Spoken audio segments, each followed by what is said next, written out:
मैं आपको एक बहुत ही मजेदार कहानी सुनाने जा रही हूँ। एक सेठ था, वह जो भी रुपया पैसा कमाता था, उसे धरती में दबाकर इकट्ठा करता रहता था। कई वर्ष बीत गए, उसका धन बढ़ता ही रहा। खर्च करने का उसने कभी सोचा ही नहीं। एक दिन क्या हुआ कि उसे ले जाने के लिए यमराज के दूत वहां आ गए और बोले, चल रे चल, हम तुझे लेने आए हैं यहाँ से। यार यमदूत भाइयों, आप आधा धन ले लो, पर मुझे मत ले जाओ यहाँ से। सेठ घिघियाने लगा। ना ना ना, रिश्वत खाने का काम तेरी धरती पर ही होता रहता है, वहां कुछ नहीं ये सब चलता है, तू चल यहाँ से। दूसरा यमदूत बोला। तब सेठ बोला, अच्छा तो सारा धन ही ले लो, परंतु मुझे यही धरती पर रहने दो, मैं आपके साथ जाना नहीं चाहता हूँ। सेठ ने फिर हाथ जोड़कर घिघियाना शुरू कर दिया। यमदूत बोला, तुझे कहा ना, तेरा धन हमारे किसी काम का नहीं, तू चल यहाँ से। यमदूत ने दो टूक कहा, अच्छा तब मुझे थोड़ी देर माया से बात करने दो, उसके साथ ही कुछ परामर्श कर लूं। सेठ ने हाथ जोड़कर दोनों यमदूतों से प्रार्थना की। अच्छा ठीक है, परंतु शीघ्र करो, यमदूत ने बोला। सेठ दबाए हुए धन के पास गया। उसने धूप बत्ती जलाकर धन के माया के आगे हाथ जोड़े। हे माता माया, हे माता माया, तेरे लिए मैंने दिन रात एक किए, तेरी सेवा में पूरी जिंदगी और आय लगा दी, वाई पाई इकट्ठा की। तू मेरी रक्षा कर, नहीं तो मेरे साथ चल यहाँ से। हे माता प्रगट हो, मुझे बचा लो। सेठ ने ऐसा कहा। माया प्रगट हो गई। उसने कहा, सेठ तूने बहुत सारा धन कमाया है, पर तू बता, ये धन तुमने पाठशाला के लिए दान किया है, अनाथ और निर्धनों मनुष्य के लिए प्रयोग किया है तूने? तुम बताओ कि तुमने भूखे को रोटी और नंगे को वस्त्र दिए हैं, नंगे पांव वाले को जूते दिए हैं, पानी के पंसाला खुलवाए? नहीं ना। बाग बगीचे पेड़ पौधे लगवाए? तुमने तो अपने पर भी खर्च नहीं किया। अरे मानुष, धन का प्रयोग दीन दुखी, अपने गांव समाज और देश के लिए करने चाहिए, अपनी धरती माँ के लिए खर्च करनी चाहिए था। तुम्हारी तरह मनुष्य ऐसे ही रोते रोते चले जाते हैं, इस धरती पर बोझ ही बनकर रहते हैं। जा जा, खाली हाथ जा, तेरे साथ कुछ भी नहीं जाएगा यहाँ से, समझे? जो तुम दिन रात इकट्ठा करते रहे, सोना चांदी धन दौलत, और मैं तेरे साथ नहीं जाने वाली, मैं तेरी कोई भी सहायता नहीं कर सकती, समझे? यह कहकर माया अदृश्य हो गई। सेठ की आंखें अब खुली की खुली रह गई, परंतु अब तो बहुत देर हो चुकी थी। अब पछताने से क्या लाभ, जब चिड़िया ही चुन गई खेत। फिर उसके बाद यमदूत बोले कि अब तो चलो यहाँ से, यहाँ तुम्हारा कोई नहीं है, क्या करेगा यहाँ रह करके? मृत्यु लोक में चल, वहीं स्वर्ग लोक में, वहीं सब कुछ मिलेगा, खाना पीना, और वहीं पर धन दौलत इकट्ठा करना और भगवान का पूजा करना। चलो यहाँ से। सेठ क्या करता, मरता क्या नहीं करता। सेठ को सब कुछ छोड़कर यमदूत के साथ जाना पड़ा। अगर कहानी अच्छी लगी हो तो please like share and subscribe तो कर ही दीजिएगा, भूलिएगा बिल्कुल ही नहीं। मैं आपको एक बहुत ही मजेदार कहानी सुनाने जा रही हूँ। एक बार की बात है, दो व्यक्ति थे जिनका नाम था मामा और फूफा। मामा और फूफा दोनों व्यापार करते थे और दोनों व्यापार में सहभागी थे। मामा ने फूफा से कहा, फूफा क्यों न हम कोई ऐसी वस्तु खरीद ले जो जल्द खराब न हो और उसकी कीमत भी बढ़ती रहे, फिर हम उसे कुछ वर्षों बाद बेचेंगे, जिससे उसके मूलधन से भी ज्यादा दाम मिलेगा। दोनों सहमत हो गए। फूफा ने कहा, ठीक है मामा, तुम्हारी बात तो सही है, पर हम खरीदेंगे क्या चीज, यही बात तो समझ में नहीं आ रही है। उन्होंने आपस में राय मशवरा किया और लोहा खरीदने का निर्णय लिया।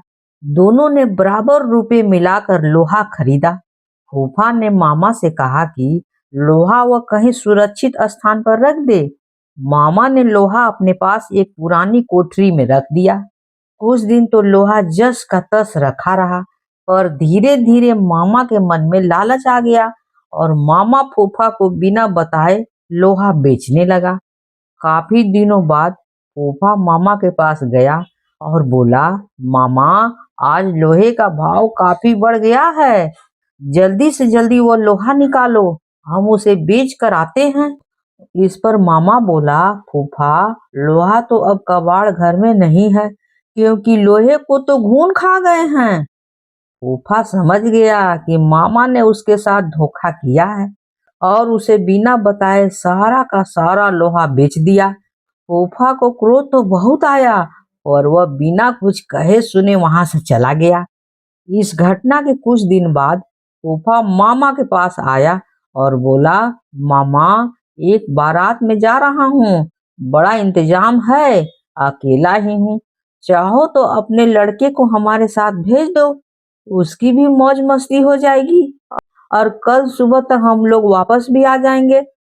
मामा बोला, क्यों नहीं, बेशक, तुम मेरे लड़के को अपने साथ ले जा सकते हो, और हाँ, इसे बारात में अच्छी तरह से खाना वाना खिला देना ताकि इसे भी अच्छा स्वाद मिल जाए। फूफा बोला, ये भी कोई कहने की बात है, मामा, तुम निश्चिंत रहना, हम तुम्हारे बेटे को खूब अच्छा अच्छा खाना खिलाएंगे।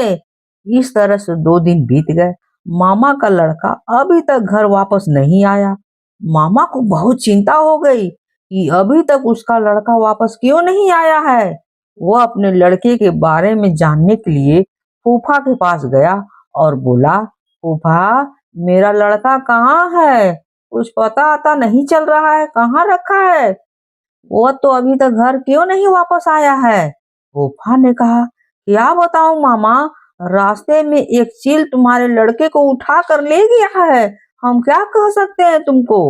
मामा बोला, ये कैसे हो सकता है, भला कोई चील 12 साल के लड़के को उठा कर ले जा सकती है कहीं। ना ना, ऐसा नहीं हो सकता, सीधी तरह से मेरा लड़का वापस करो, नहीं तो मैं राजा भीम के पास जाऊंगा, समझे।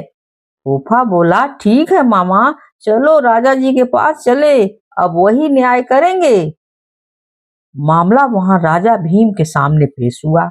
राजा भीम ने सारी बातें सुनी और आश्चर्यचकित होते हुए फूफा से कहा, देखो फूफा, तुम झूठ बोल रहे हो, भला कोई चील 12 साल के लड़के को उठाकर अपने पंजे में आसमान में ले जा सकता है क्या। हाँ, झूठ बोल रहे हो तुम। इस पर फूफा ने उत्तर दिया, कथा कहूँ कथवाली, सुनो राजा भीम, लोहा को घूनन खाए तो लड़का ले गया चील। इस पर फूफा ने राजा को सारी बातें बता दी। इस पर राजा भीम समझ गए और उन्होंने मामा को आज्ञा दी कि वह फूफा का लोहा वापस कर दे और फूफा को कहा कि उसके लड़के को मामा को वापस कर दे। अगर कहानी अच्छी लगी हो तो प्लीज लाइक शेयर और सब्सक्राइब कर दीजिएगा, भूलिएगा बिल्कुल नहीं। आज मैं आपको एक बहुत ही मजेदार कहानी सुनाने जा रही हूँ। एक बार एक आदमी ने दूसरे आदमी को कुछ पैसे 6 महीने के लिए ब्याज पर उधार दिए। उधार लेने वाले ने उन पैसों को वैसा का वैसा ही उठाकर रख लिया। जब 6 महीने बीत गए तो उधार देने वाले ने खुशी से भरकर पूछा, भाई, तुम मेरे पैसे कब वापस करोगे, बताओ थोड़ा। यह सुनकर उधार लेने वाला अपने घर के अंदर गया और पैसे की थैली खोलकर उसने सारे के सारे पैसे उसको गिन कर दे दिए। उधार देने वाले ने पूछा, भाई, जो इस धन से पैदा हुआ वो कहाँ है। उसका मतलब था कि उस पैसे का ब्याज कहाँ है। उधार लेने वाला डर गया और सोचने लगा, आखिर बात क्या है। वह तो डरते डरते बोला, खुदा गवाह है भाई, इससे तो कुछ भी पैदा नहीं हुआ है, ये तो ज्यों के त्यों वहीं पड़ा हुआ है, न इधर गया है न उधर गया है। उधार देने वाला आदमी ने उससे जोर से कहा, मुझे इससे जो पैदा हुआ वो भी तो ला कर दो ना, मुझे वो भी चाहिए, समझे कि नहीं, नहीं तो सोच लेना। उधार लेने वाला आदमी हाथ जोड़कर बोला, तुमको मेरा विश्वास नहीं होता तो आओ मेरे साथ, मैं तुमको वह जगह दिखाता हूँ जहाँ मैंने ये पैसे रखे थे। ऐसा कहकर वह उस आदमी को वहां ले गया जहाँ उसने वह थैली रखी थी और उसको वह जगह दिखाते हुए बोला, देखो, यह रही वह जगह जहाँ मैंने तुम्हारी दी हुई पैसे की थैली रखी थी और वह थैली मैंने ऐसे ही की ऐसे ही तुमको तुम्हारे सामने वापस कर दी है। मैं कसम खाकर कहता हूँ कि तुम्हारे इन पैसों से कुछ भी पैदा नहीं हुआ है। ये तो ज्यों के त्यों यहीं रखे हुए हैं। उधार देने वाला आदमी यह सुनकर अपना पैसा वापस लेकर अपना सिर पीटता हुआ वह घर की ओर वापस चला गया। अब तो करे तो क्या करे। और उस दिन के बाद से उसने सोचा कि अब मैं किसी को उधार नहीं दूंगा और न किसी से उधार लूंगा। इस कहानी से हमें यह सीख मिलती है कि अगर आपके पास जितनी भी पैसे हो उसमें ही काम चलाएं और किसी से उधार न लें। अगर कहानी अच्छी लगी हो तो please like share and subscribe तो कर ही दीजिएगा, भूलिएगा बिल्कुल ही नहीं।